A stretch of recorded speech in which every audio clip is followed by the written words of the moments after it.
Surviving Sister Wives contains adult content that may not be suitable for Latter-day Saints or sinners. Listener discretion is advised.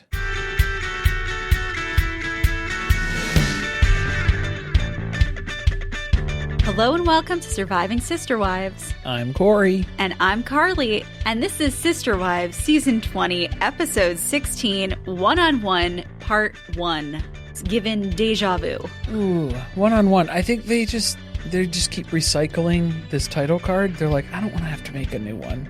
It's tell-all reunion time again, and let's just stick with the same thing that we had last year. Yeah, because they're not giving us our wish, which is to have them all on the couch together. Because this isn't one-on-one anymore. Now we're bringing out guests of, friends of. It is kind of two-on-one.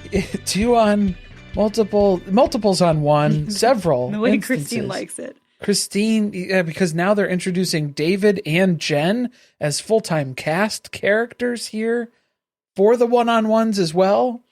That kind of sucks. You know, filming a tell-all takes an entire day a lot of the time. I hope they got a good gift card. You know, some salsa brava, fat olives. David's just looking to reimburse a tank of gas for the Razor, the side-by-side there. I think that's all he's looking to get out of this. I don't know, maybe they could rename it was it the CSCC? That's what Kody called it? Oh. The chicken shit chit chat. That's the format that we're taking. Is he the chicken shit? Who's the chicken shit? I think he is. I think he is. Yeah. I think him and Robyn specifically are the chicken shits. I'm pretty sure that they're the reason why nobody will get on the couch together. Well, it would just end up with Kody yelling over everybody. Like, that's going to be the majority of it at that point. So you wouldn't want to see that. I'm just saying it wouldn't be productive. I mean, like, we would still make fun of him for yelling. Like, he would say ridiculous, absurd things. Not saying that that wouldn't be entertaining. It's just, I don't think we would get any good, like, actual content out of it. Well, so maybe if they're not all on the couch at the same time throughout the entire thing, it's just we bring them out and then we have the green room with everybody else giving their commentary. That would be good. And then we can have them switch and come out for different segments so that then there can be follow-up to things that were previously said. Because that's what I don't like. I don't like the accountability that lacks in the one-on-one format, especially because we don't know the order in which these interviews took place. So there are going to be things that maybe Suki doesn't ask follow-up questions to just because she's not going to have that person with her again. They do kind of go through that order where it's like, it's the initial time when they're watching a clip or reacting to something, or Suki's asking them questions. And then there's like a follow-up to, well, when Kody was here, he said this.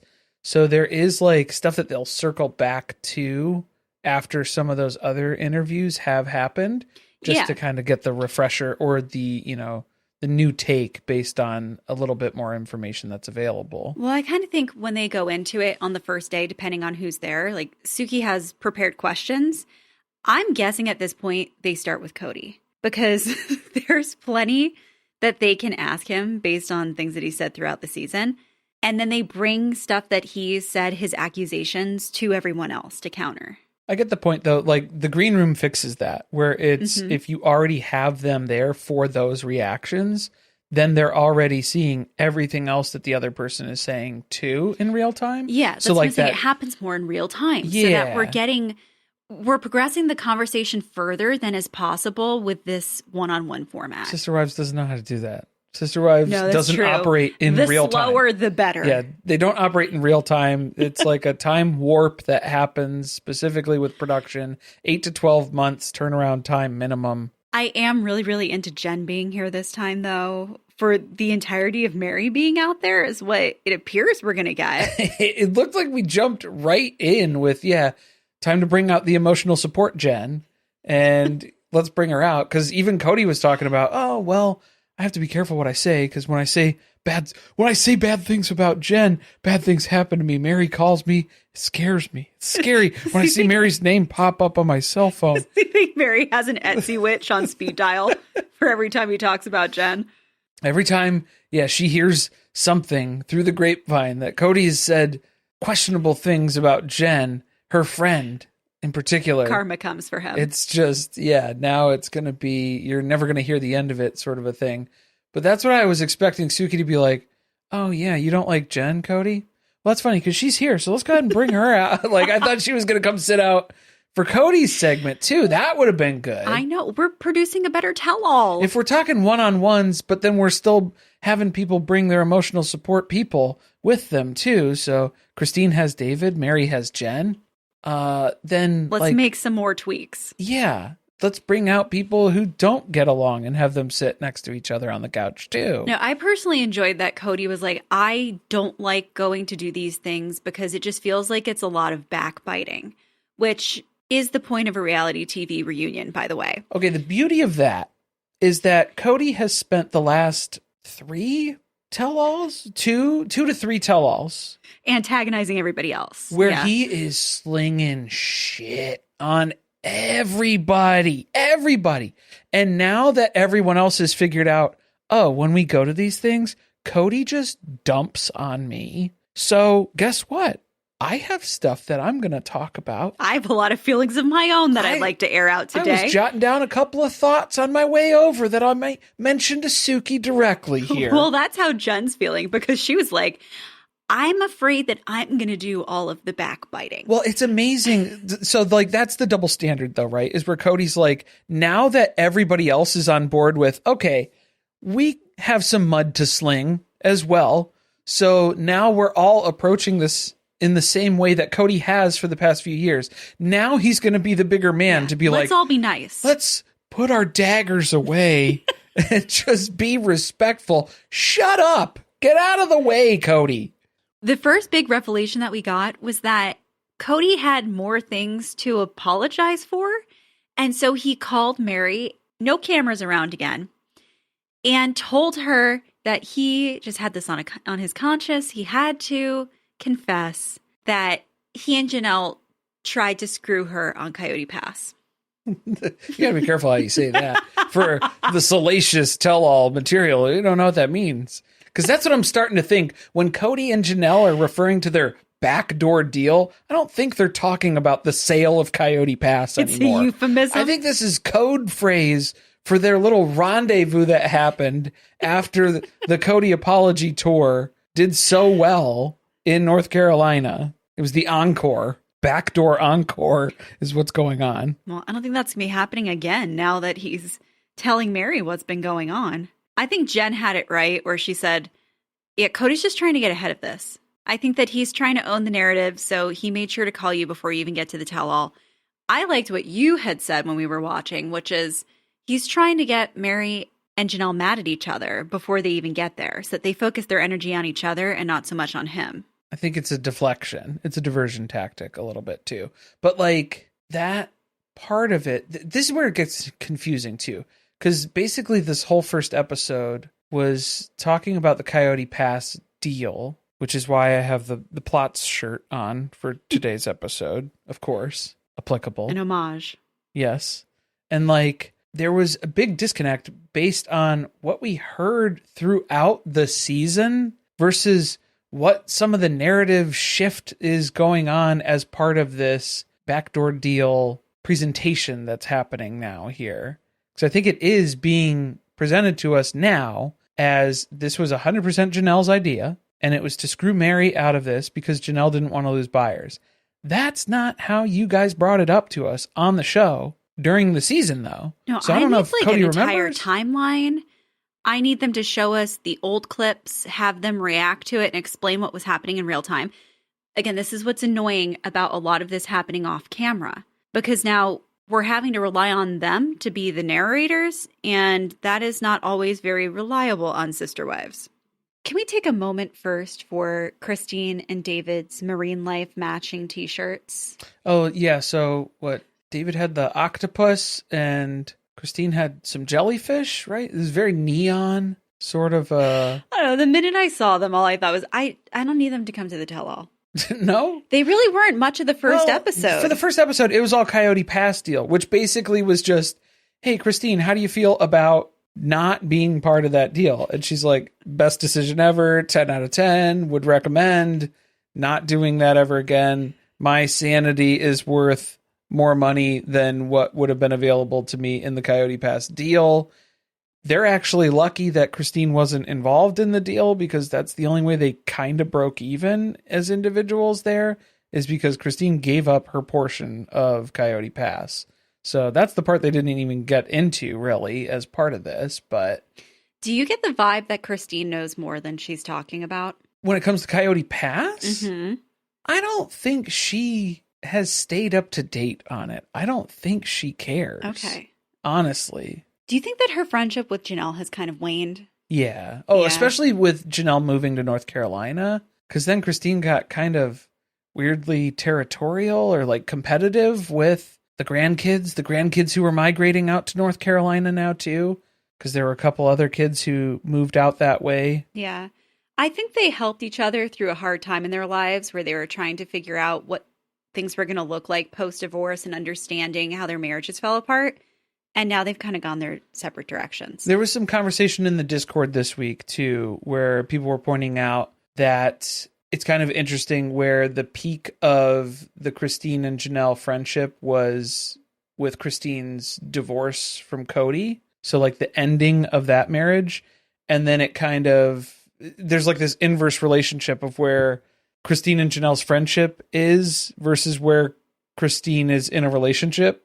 Mm. So, like, she's lost interest in Janelle because she has spending most of David. her time with David. Yeah, she has David now. So that's like the support that's there, and that's who she's relying on, and that's the connection and social outlet and all that. I just wonder how much they have to talk about that doesn't revolve around the past. I mean, obviously they have the kids and their grandkids. Well, and then I'm sure, yeah, if you ask for a Tata Farms update or a second life coaching, second half, second quarter, it's a lot of MLM. It's a lot of MLM talk, yeah, downlines and whatnot. So it gets a little bit complicated like that too. But how much of that do you really have an interest in? Maybe not so much. You're finding about like the building plans for what's going on the farm and stuff. Okay, how's that going? Well, at least you're making more progress than they did with the cistern on Coyote Pass. Every time you get an update, it's kind of the same as it was the last time you heard about it. Yeah, we're still waiting for the bats. They have to leave themselves. Oh, man. Yeah, we can't go in there and do anything because it's disturbing a natural habitat, so we can't do that. I was a little let down when the first thing Suki brought up was the hidden talents question, the icebreakers. Don't you think, at this point, isn't this her fourth or fifth tell-all? Yeah, three or four, probably, right? I don't think that we need to be starting with an icebreaker anymore. Everybody knows each other. I think the ice is broken. Yeah. I think we could just leave that be. I mean, she's just going for a softball warm-up question. She just wants to get people talking. I mean, it was worth it to see them play Robyn dancing again. Oh, because she's going to play it off like she has no idea what you're talking about. But what I liked about that, too, is that this is all new footage from that. So they handed over those VHS tapes during COVID, and production is still pilfering through those to pull new stuff. Like this is like completely unseen dance footage. I want them to just tack it to the end of an episode in its entirety. That's the gem. Yeah. Oh, you would That'll think... be the series finale. It's just the entire Robyn dancing VHS tapes. You would think that would be the cringiest answer to the icebreaker. But then Christine starts to sing. Like Snow White. So the question was, what hidden talent do you have, or what hidden talent do you wish you had? It was kind of different for different people.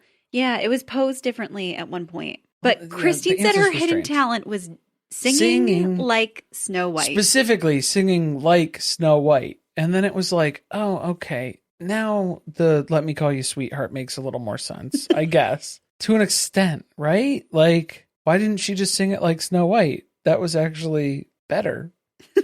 Wasn't it? So she would have had to have sung Let Me Call You Sweetheart as Snow White. As Snow White. Try that next time, maybe.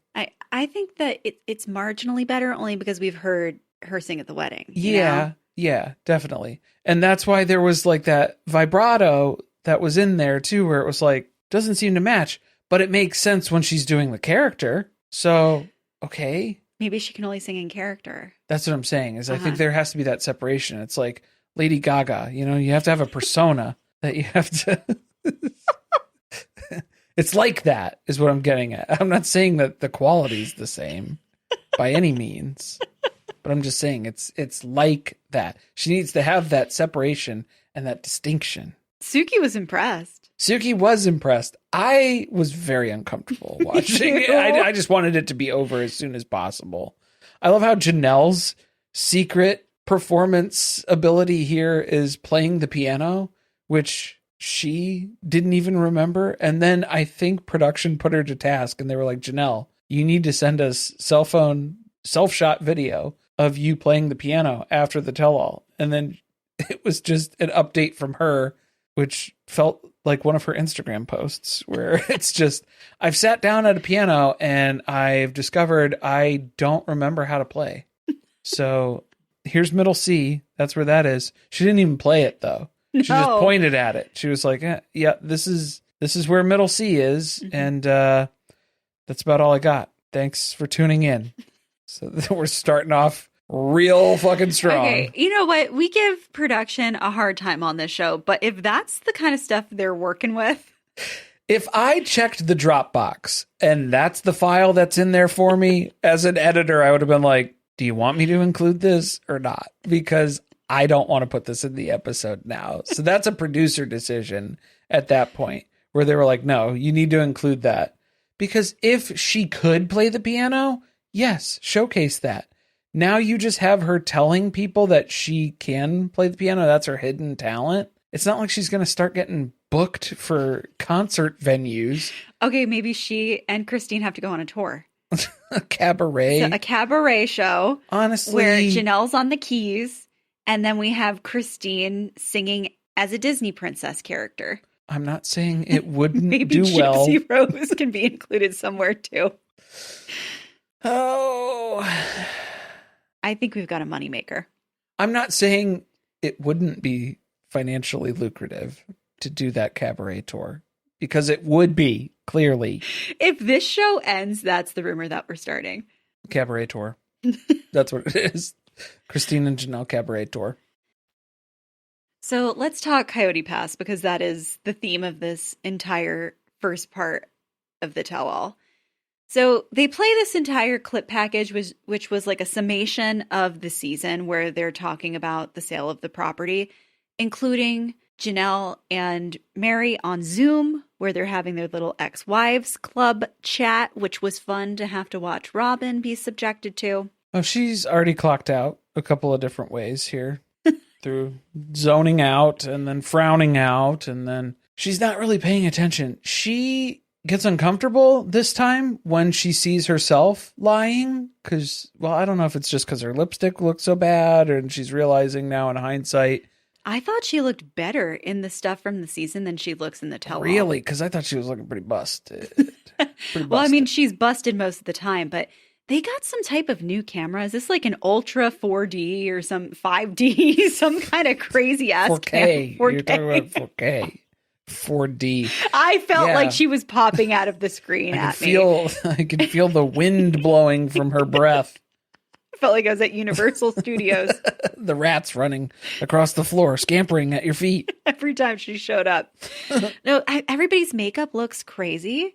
Except for Meri's, because whatever she uses just blends into her spray tan, so it never really looks too overdone. Yeah. Janelle was looking a little ghostly. A lot of blush. But like I think it was because whatever foundation was way too light. Way too light. So then the cheeks were really rosy. She was looking a little colonial.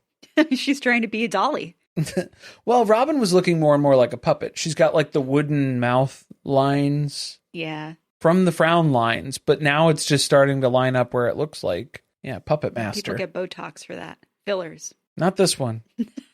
Not her. She's not doing it. They're called marionette lines. That makes sense. So they finish playing all this stuff. Obviously, the point of this is to get the conversation going about the backdoor deal. And Meri and Jenn just start hysterically laughing at the end of it. I think it was because just the general assessment was... Well, it was all the stuff of Robyn and Kody talking about how, look at them trying to send us a message by not getting out of their cars at Coyote Pass. Right. So weird. And then talking about, I don't know why I just made that face. Okay. It really scared me. Oh, okay. But I think the general consensus then ended up being where it was like, okay, everybody had very different experiences of that, because for Kody and Robyn to roll up an hour late to that meeting on the land and then be like, oh, nobody's getting out of their car to greet us. Message received, assholes. You guys are a bunch of dicks. Meri was just muttering to herself as they were still playing the clip. It was because of the weather. Not a message. The weather was bad. Not a message. It was the weather. Definitely. And then Jenn tells us that Kody and Robyn, they were an hour late. Yeah, 60 minutes is a long time, especially when the rule becomes, if you are the one who's rolling up late, then you need to get out of the vehicle first then, because Meri and Janelle had already got out of the car, and then they were waiting. They were getting cold. They were getting rained on, so they got back into their cars. Why are they going to hop back out when you roll up an hour late?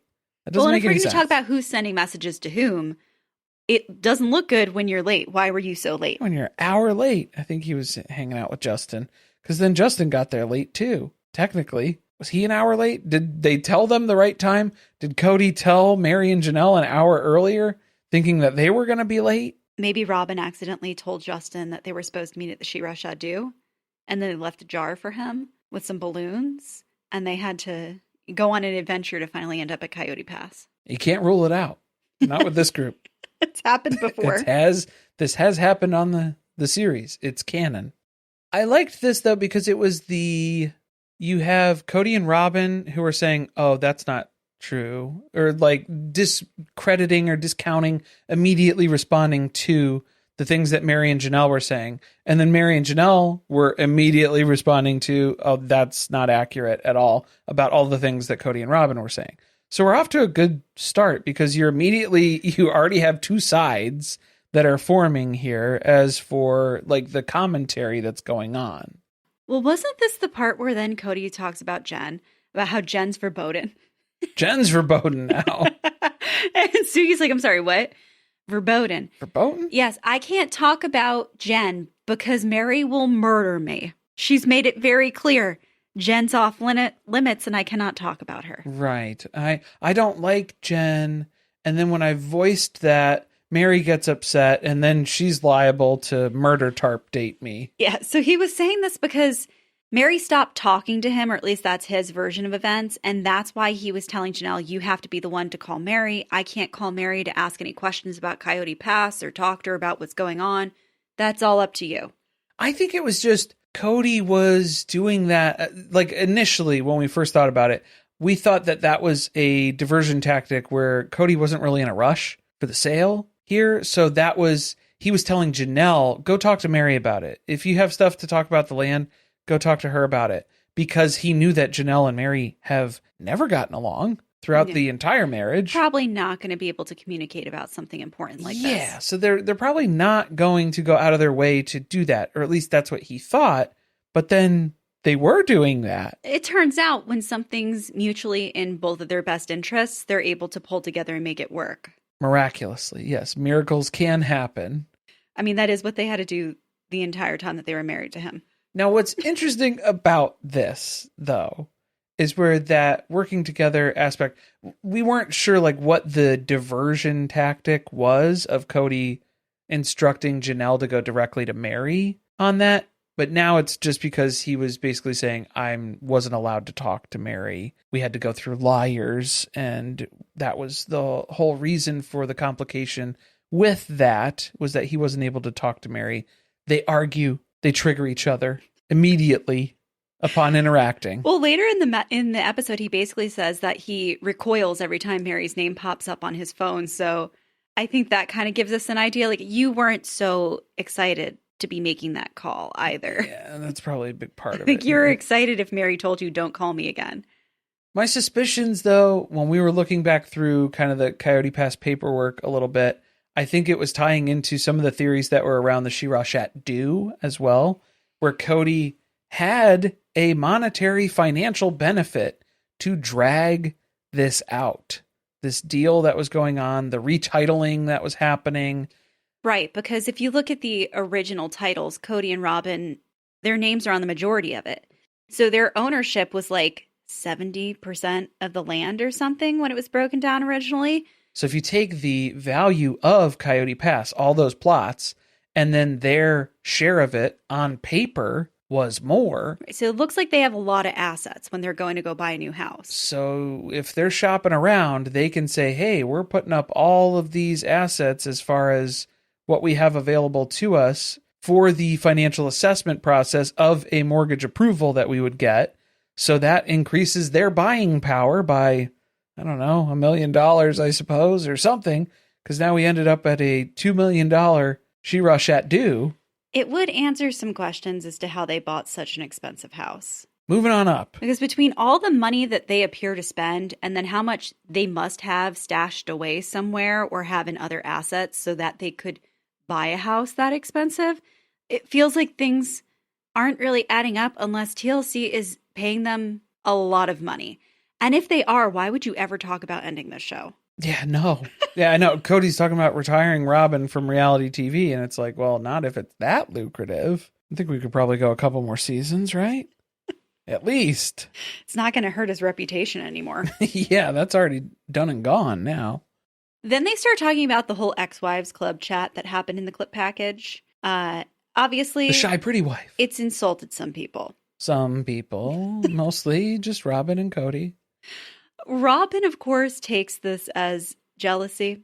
I mean, they must be trying to figure out why their relationships with Kody didn't work out and he still loves me. That's probably what it is. Insecurity, yeah. They were trying to insult me by saying that I'm submissive, but I take that as a compliment, so joke's on them. Little reverse psychology there. How is Kody, I understand his point about how can Robyn be called both the submissive, shy, pretty wife, but then also she's accused of being the puppet master who controls the strings that are attached to me.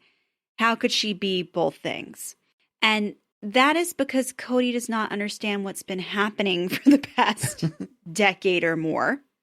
But he himself has bragged about Robyn being submissive. Oh, well, and touted that as why he wants Meri and Janelle and Christine to act that way too. Yes. Be more like Robyn because she just follows my instructions. That was the entire fight that we saw play out over all the seasons with COVID.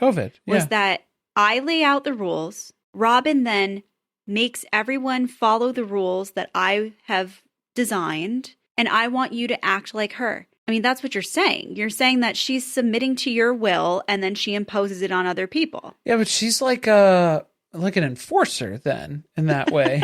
But I guess, I mean, Janelle only kind of... because he doesn't want to be responsible for having to do the rest of the work. Well, yeah, Janelle is succinctly explaining this of sometimes you can give power to get power. And so I think that is the interesting part of that relationship dynamic, especially toxic codependent relationships, which I think that's clearly evident for Robyn and Kody's relationship in a lot of different ways.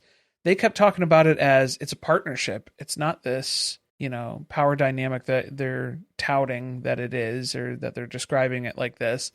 I think labeling it as a partnership only adds to the issues that were relevant here where, yeah, you guys were treating your marriage like a partnership when you were trying to do polygamy, though. Right. A partnership just between them and nobody else. Yes, because there were 3 other wives involved in that partnership, and that doesn't work. That math ain't mathin'. You can't split it up any more evenly than that. So when you're looking at it of a partnership between the 2 of them, yeah, I'd say that was the problem. A partnership in polygamy does not work. You need to have everybody working together. Yeah, and that's where a power dynamic emerges then too, where if you guys are aligned and everybody else is just along for the ride, you are expecting them to submit to all of your ideas and things that you want done. I think everybody had a little inkling of that, even in the first season as Robyn was joining the family.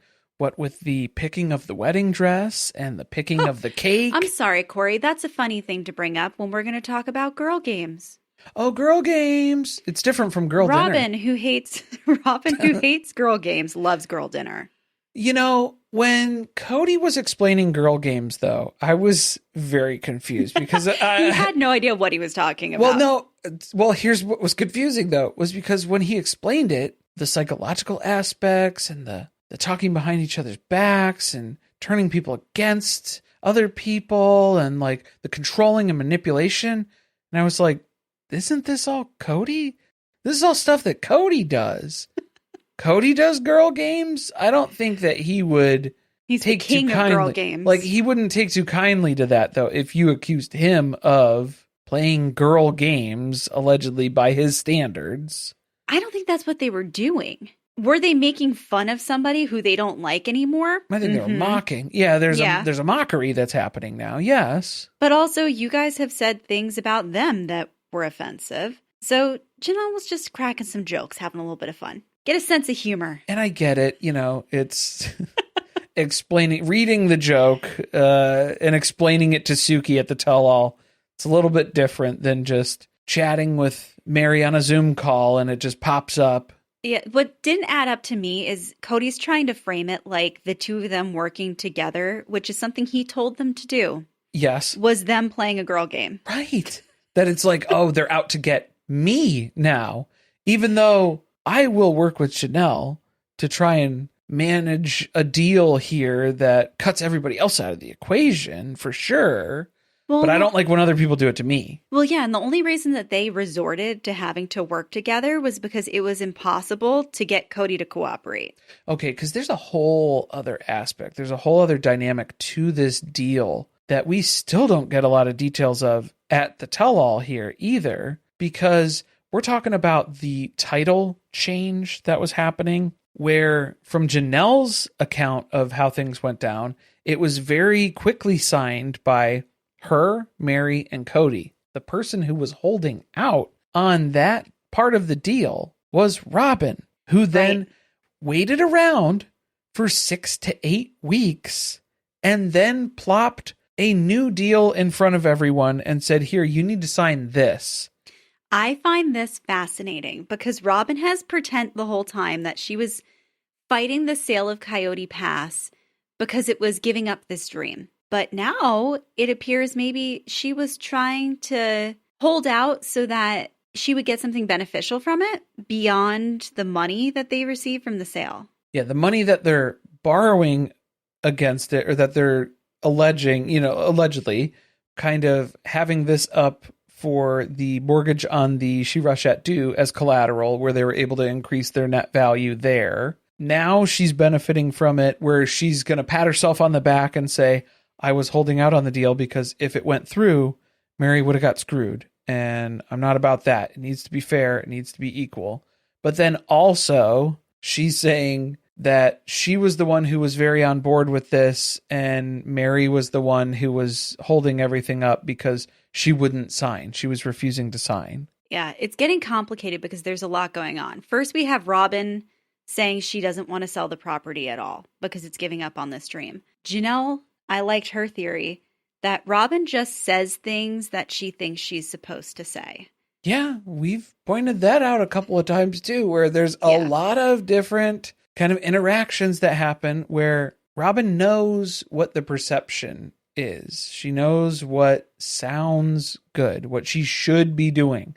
Well, but she doesn't do that. She has the part that she's written for herself on the show, which is, she is the one left behind. The one who had this big dream, who now is left here with Kody in the ashes. It's just her walking around with that hat on Coyote Pass. Yeah. What's with the hat? And so she's still here trying to understand the downfall of everything. And she has to continue this narrative that she doesn't want to break this last connection with everybody. And she's got to pick up the pieces in her $2 million estate now. Oh, it's such a hard life. It's terrible. But is the true Robyn the one that was holding out on signing the titling paperwork until Meri signed this agreement? So it's kind of loosey-goosey as far as like what this agreement is. And this is where they kind of get into at the end. Suki's asking a little bit more direct questions we didn't get answers to yet, because it was sounding like there was confidentiality clauses that were included in Robyn's paperwork that she was presenting for Meri to sign. Now, did that mean confidentiality around this deal and what was going on with the property, specifically with Coyote Pass? Or was it something larger. Was it broader than that? Was in including additional things that Meri wasn't able to. Meri was basically saying she was refusing to sign because she didn't want to be silenced in these ways for nothing, basically. There was no other input that Meri had on this that she would be able to kind of work around, or like, what's the benefit of Meri giving up the ability to speak on those subjects? That's a good question. That's the question. Is the benefit that she was going to be included in the deal now? Because they're retitling it so that Meri would be on everything. So she had to sign this in order for that to happen. If not, were they going to screw her via the backdoor deal? Okay, so then isn't that, I don't know, extortion or something? Or like, it feels like it's if you're saying legally questionable. Like, if you are saying, well, I don't think they told her this. Meri signed this. I don't think she understood why she was being asked to sign this. Well, if you're going to put something in front of someone and tell them to just sign it, and then they do sign it, well, then that's on them. Mm-hmm. But like, for Robyn to basically say, I'm not going to sign the deal that will retitle everything appropriately and fairly until you sign this NDA or this confidentiality agreement of some sort. Doesn't that sound like it's like a this or this for that or whatever? It's like a quid pro quo. Yeah. Well, and what I can't get over is this whole time Robyn has positioned herself as the person who made sure that the Coyote Pass sale was fair. Right. She still gets to hold that. But you were mantle. The one who held out on signing the paperwork that would ensure that it was fair. For an extended period of time where the original offer fell through because you guys were dicking around with this stuff. Yeah, so let's talk more about the backdoor deal aspect of this, because that's what comes up first. So, first of all, Kody says he only apologized to everyone he did this tour because Robyn told him she didn't like his behavior during the sale. So that was very illuminating to him. So, yet again, he's only apologized to everyone because it's something that Robyn essentially prompted. Well, yeah. Puppet master? Well, I don't know. I mean, I think that doesn't help with the allegations. That would have been, yeah, it's tough. Suki should have brought that up, though. Kind of rub that in a little bit. Be like, oh, so that was at Robyn's behest then? It was? Is that what you're saying? She needs to be quicker. I feel like she's always behind on figuring out what's going on. Like, she didn't even know Kody could walk on his hands. Where have you been, Suki? Do you watch anything in the off season? All right, let's get back to the backdoor deal. Okay, yeah, we're getting distracted. So they play us clips of Kody and then Janelle explaining what happened with the backdoor deal, and they have contradicting stories. Well, this was the interesting thing, because when they originally brought it up, this was when Kody was saying he was talking to Janelle. He said that he could just sell it out from under Meri, and then Janelle just went, yeah, I guess you could, because you're a majority owner. Right, that's what Janelle said her response was. Yes. You could do that. You could, because you are a majority owner. Technically, yes, you could do that. Now, when they're playing the clip, he's complaining about how she's the Teflon queen. She doesn't want anything coming back on her. And that she's the one who came up with the entire premise of the backdoor deal and then pressured him to go through with it. No, I think that he's rewriting history because I think he did bring it up with her. But then now, with that not looking good for him, he needs to blame Janelle for this. So he's thinking back to what was Janelle saying at that time. She was pressuring me to make this sale because she had said that her lawyers were basically like, oh, yeah, you should really push to get this deal through. That was it. That was all that she had said. It wasn't, you need to do this. We can't lose these buyers. I do think that Janelle was probably concerned about, we don't want to lose the buyers. We need this to go through. But I also don't think Janelle is dumb enough to be like, yeah, we'll just have all of that money plop into Kody's bank account when he has pay us all out fairly. When he has majority ownership, and then we'll just wait for him to dole that cash out to us. I don't think so. No, can I remind everyone, we're in this situation because Kody dragged his feet so long on retitling Coyote Pass. Because they waited until they had somebody who wanted to buy it to actually go through with doing this. They could have done the retitling at any point in the 6 years that they had. How many times did they talk about having someone come out and survey the property, talking about who was going to get what plot? They could have done this a long, long time ago. to just make it even. Can I- Whether they were going to build on it or whatever, the names should have been titled evenly from the beginning, because then that's what Janelle's even like, I don't know why it was set up like that from the beginning. And I think we all know that Kody was doing that to cover his ass for this very specific purpose. Oh, well, now he claims that was all Janelle's idea. Oh, yeah, she does the books. She handles all that stuff. And I was just doing what she said. She was the one who told him. Well, remember how he actually claimed responsibility for this at one point and said, yes, I'm the one who decided who went on every plot, what name was on each piece of land. Because they just needed names, so I just threw out some names arbitrarily and put some names on the plots. Now his version of events is that this was done strategically because Janelle told him they couldn't trust Meri, so they should only make her a third owner of one lot. She thought that in 2018 when these were purchased? I do believe that the whole family didn't trust Meri at that point. I believe that. But I don't think that it was just Janelle. I don't think it was Janelle's idea to then put that into the titling. Remember when they moved from Vegas to Flagstaff and everybody kept asking, you're coming with us, Meri, right? Right. You're moving with us? You're not going to move to your house in Parowan that you just bought? You're moving with us to Flagstaff. And she had to keep repeating herself. Yes. Why do you think I'm packing my house up? I am ready to go. It was like until the day they got in the cars and they left. They were questioning whether she was coming with them or not. They were still like, you're driving to Flagstaff, right, Meri? Not to Parowan? We're not going to drop you off on the way. Right? We'll get you unpacked at your old family home. I do think that the whole family was worried that Meri would like cut and run, that she would find someone. They didn't trust her since she got catfished. This was the way that they were going to be able to lock her in.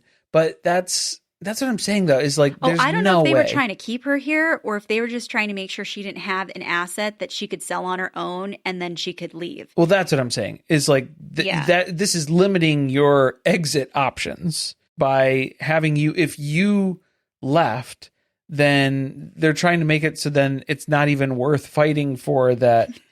Your third percentage, ownership, third of a fourth, which now Kody is claiming is not even legally enforceable.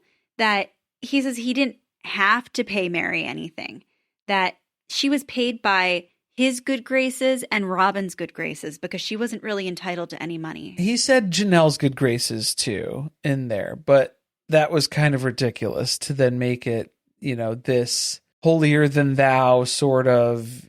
You should be grateful for the share that you got here because honestly, you didn't deserve anything, Meri. That's what he was trying to tell her when they were sitting down during her apology. Right. Is that you should be happy with what you got because what you got is way more than I would have left you with.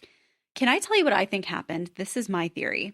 First of all, Kody and Robyn are going with this whole story that the backdoor deal was all Janelle's idea to deflect from the actual problem, which was they had somebody who was interested in buying the property. This contract or whatever, the deal was going to expire at a certain date. Within that time period, they didn't get the property retitled because they are the ones who presented Meri with this confidentiality agreement. So now they're trying to make it look like Janelle came to them and said, hey, just forget it then. We're going to lose the buyers. This is all Meri's fault because she won't sign the paperwork. So let's screw her. And then, maybe at the end, we'll figure it all out and make sure that everybody got their fair share. That's the part where it's like, The backdoor, what I'm saying is the backdoor deal wouldn't have even come up had they not presented Meri with a confidentiality agreement to sign. Yeah, correct. Yeah. And that's what I'm saying is where I don't believe that part of it, where I don't think Janelle is dumb enough, especially for Kody's trying to say that Janelle was so desperate to get her cut too. She wanted to push for the titling as well because it was in her best interest also to make sure that she gets her fair share.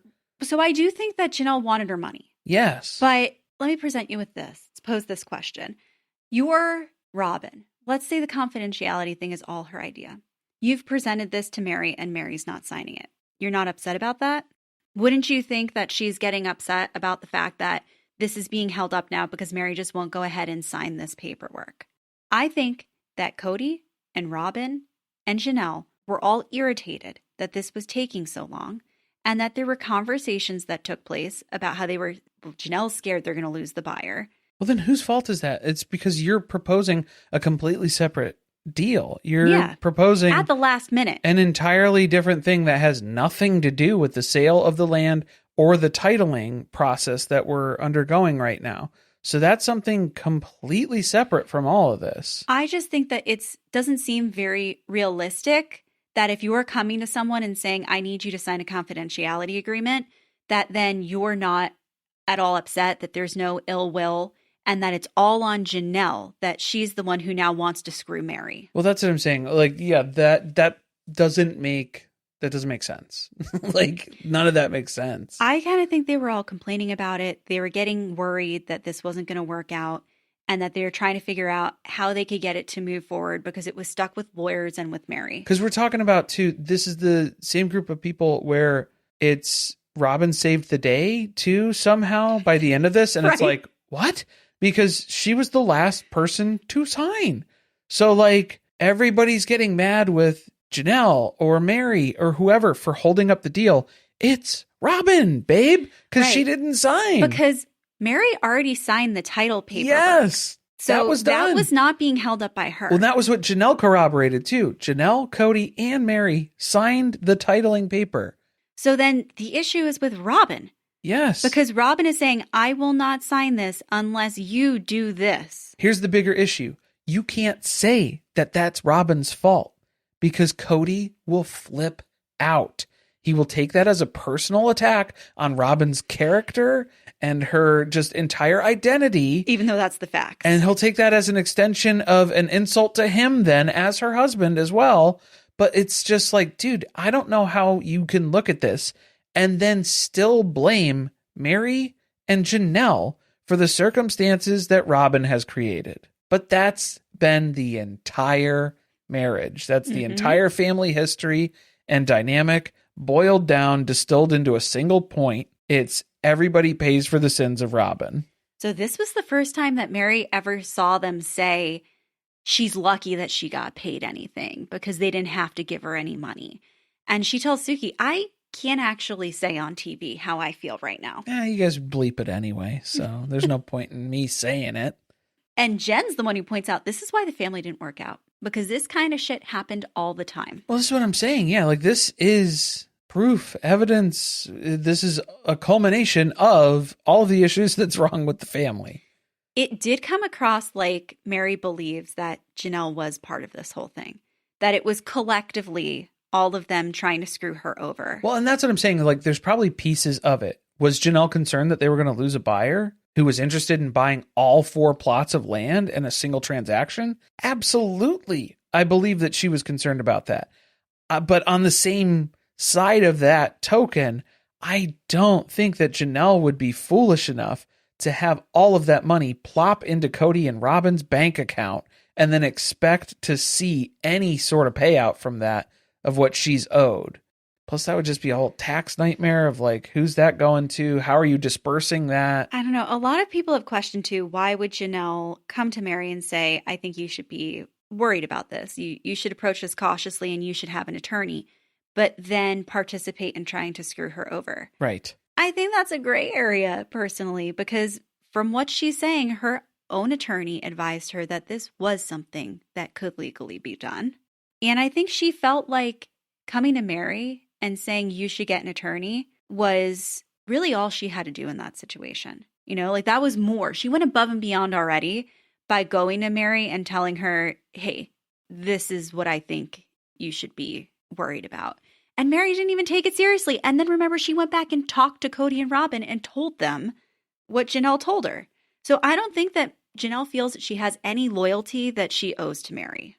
No, I mean, like, I think that was what set Kody off, too, was where it was like, uh-oh, Meri and Janelle could be plotting against me. So that got his wheels turning of how can I plot with Janelle because Meri has no standing here as part of this deal. I do think he's presenting this as though it was more baked out than it really was. I think these were like a few little passing comments that were made, and now he's trying to present it as though they were really in the talks to screw Meri over. And again, in the basis of when we first saw it, where Kody was talking about how he was talking with Janelle about how he could sell it out. And then she was like, well, yeah, you could. Because factually, the way that the titling is right now, yes, you could unilaterally make that decision if you were so inclined. I wouldn't recommend it, but like you could. So just because she's saying that you could do something was not necessarily her advocating for you to go ahead and move forward in that process. Okay, so maybe I agree with that.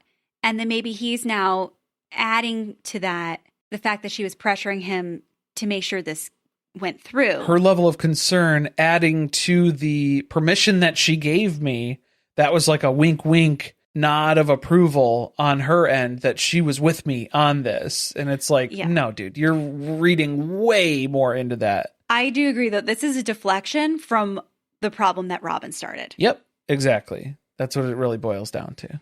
I want to know so much more about that. Like, read us the whole thing. Do you have the contract? I hope we don't lose traction here of like this part. But this is what's so frustrating too. Why wasn't that included as part of this season then?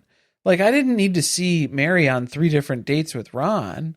I didn't need to see Janelle going and getting her release paperwork and having a divorce party. Now I feel let down. I'm like, I felt like the season sucked anyway. But now that we know that there was so much more drama going on behind the scenes, it's like, how are you not filming that? Well, because that's what I'm saying is like, those are the things where the Coyote Pass sale in general, on paper, not exciting, not exhilarating, because we all saw it was public record earlier in the year last year. We knew about that. We did not know about the contracts that were being thrown around for non-disclosure agreements or confidentiality stuff. That's the stuff that you need to talk about on the show, because there's so much drama in that of like who's responsible for what. Also, how come they haven't asked Janelle if she signed something that was similar? Is Meri the only person who has presented a confidentiality agreement? Because that's weird. That seems strange. And if she was, why would that be? She already signed the titling paperwork. Were they hoping to get her to sign this confidentiality agreement in order to get the property retitled for the sale? But then what if she had signed it and then Robyn still refused to sign the title paperwork? Because then she wouldn't have and she couldn't talk about it. Yeah, she wouldn't have any claim to that, and then she wouldn't be able to talk about that. So was there a larger plan to screw Meri over? And it seems like that would be Robyn at the helm of a plan to screw Meri over, but we can't talk about that because then Kody's going to get upset. So we're left on a cliffhanger until next week when hopefully we get all of the information about what was part of this clause. Hopefully, yes. Please do not skim over that. We'll have to see. I'm going to need them to put it on the screen for like a good 5 minutes that we can read through it. We can put it into ChatGPT and get it to explain the legal language. And then they can go ahead and ask Meri questions about it. And then her attorney can come out and explain it. Jenn. It might be Jen's Jenn. her attorney. Yeah. Jenn went to law school just so she could represent Meri as part of this case. Just so she could be here today. Yes. Okay. I'm very excited about the tell-all. This was good. Part 2? So happy we're not talking about like what happened. Don't worry, we'll get to the living catfish in one big again. House together. Oh, don't worry. Yeah, we've got some stuff to slow us down. The catfish is coming back. I know, that's what I'm saying. We've got some stuff to slow us down. It's going to grind the gears here a little bit. The minutia's going to come in at some point. It'll be back. If you're looking for more stuff to listen to, we have a whole nother podcast called Surviving Reality, and we're currently covering season 4 of The Traitors and Suddenly Amish, which is starting on TLC this week. Very exciting stuff. If you're looking for more Sister Wives content, you can head over to patreon.com/survivingpod. We have every single episode of Sister Wives, seasons 1 through 20, ad-free on the archives. And we just recapped an episode of Worst Cooks of America. Worst Cooks in America? Worst Cooks? Worst Cooks. And we just recapped an episode of Worst Cooks of America. I can't say it. Okay. Worst Cooks in America. I'm going to keep all these then. So that's just fine. Whatever. Lisa Barlow's on it. That's all you got to know. Yeah. If you've been enjoying listening to us this season, we'd really appreciate it if you could leave us a written review on Apple Podcasts. It really helps the pod out, gets It the does. word out there. Yeah, if you Part of the algorithms and stuff. something, yeah, it's out there on the internets. If you're talking good stuff about surviving sister wives and surviving reality, that helps with the recommendations, the charts. I don't know, the science of it. Plus, it upsets Kody because you like hearing people talk negatively about him. Right, And he that takes should warm your heart a little bit. He's going to take that personally. Yeah, the further up he sees that on the chart, he's going to get very upset. Thanks for listening. See you next time.